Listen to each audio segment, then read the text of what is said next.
everyone! Well, a lot has happened since I made my first video about Darkmoon Faire in Phase 1. It turned into a little bit of a goldmine, with the Darkmoon storage boxes selling like crazy at really high profits. After some initial material price increases, everything settled down nicely, and the Darkmoon Faire rewards shuffle turned out really well. So now Phase 2 is here, and first things first, the Darkmoon storage boxes at 14 slots are still bigger than any crafted bags available. These are brilliant. Yes, they are unique, but one for each of your ops than their banks is a really great shout, and they'll still be in demand. But since we've leveled up, we do have some new options to hand in for your 50 Darkmoon tickets that you require. These items are great to keep an eye on as a buyer looking to convert to tickets yourself, but also as a crafter or farmer.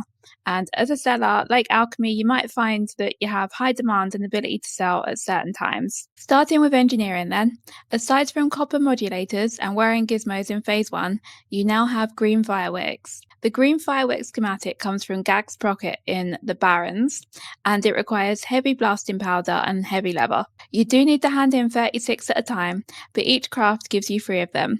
Right now on Wild Growth EU at least, each green firework costs 20 silver, so there's a chance of some profit here on an item that a lot of people do appear to be sleeping on. I can't imagine there's barely any demand for these green fireworks outside of Darkmoon Faire, so as we get closer to the fair arriving next week, you should find that people do start paying attention and buying them. The first fair that came in Phase 2, that was in Elwyn Forest at launch. I think at that point it was maybe just a little bit too, people were still leveling and they weren't really focusing on that type of thing. Next then, you've got leatherworking. Leatherworkers have barbaric harnesses to hand in now.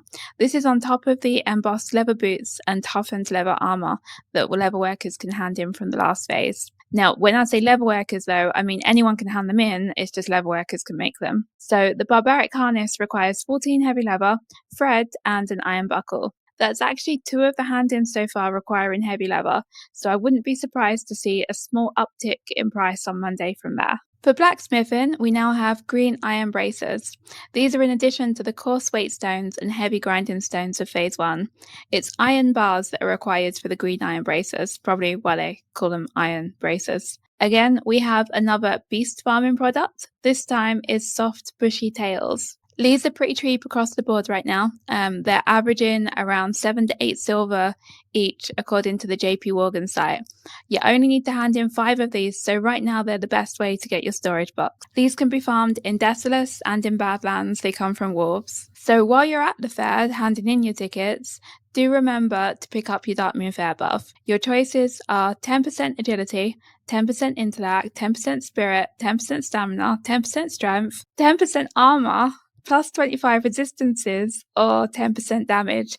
I don't know why I thought it would be a good idea to read all those out. It was a bit of a mouthful there. So Wowhead has a guide that actually tells you the responses you need to get the correct buff. The Wowhead guide also has a good list of all the buffs in case you missed me whizzing through them then. Now, if the Darkmoon Faire storage box isn't for you, you can also keep your tickets and hand them in for a lesser Darkmoon prize. This costs 12 tickets, so you can get 4 of them for 1 storage box. So generally you only get 1 green per prize, although sometimes 2. Now, I don't think the lesser Darkmoon prize will be worth it. You might remember I tried this out on the minor prizes. I spent all my tickets on gambles, and I think I got about 1 gold worth of items versus a 25 gold bag at the time. So this time I'm not going to try it out. I'm going to leave that one to you. If you do give it a shot, I would love to hear from you, but I probably wouldn't recommend it. The next thing that's changed, and you're likely already aware of this one, is the schedule of the fair. So now instead of monthly, the fair is arriving fortnightly.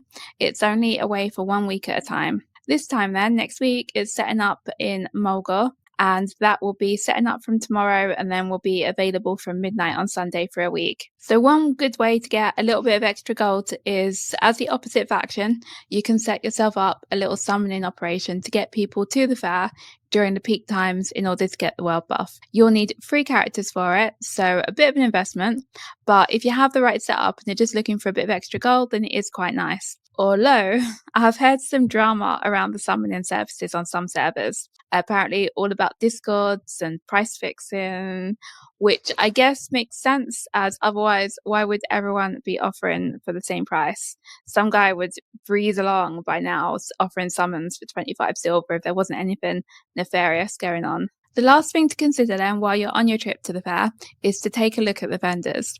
It's all about herbs right now in phase 2, and Lara sells ghost mushrooms, golden sandstorm, and dreamfoil to name but a few. You may even like to leave a level 1 camped there and just log in and out to check. Remember, with all the layering changes as well, right now there's a high chance you can find yourself on some completely abandoned layers at off-peak times. The vendor scrolls so far haven't been such a great purchase this phase. They were good in phase 1 because the agility scroll was level 25 last phase, and the fair was one of the only places that you could acquire it easily, whereas now the scrolls are much easier to gather. So I hope you found this video useful. Please do take a minute as usual to like and subscribe, as it really does help the channel grow. Thanks a lot. Bye!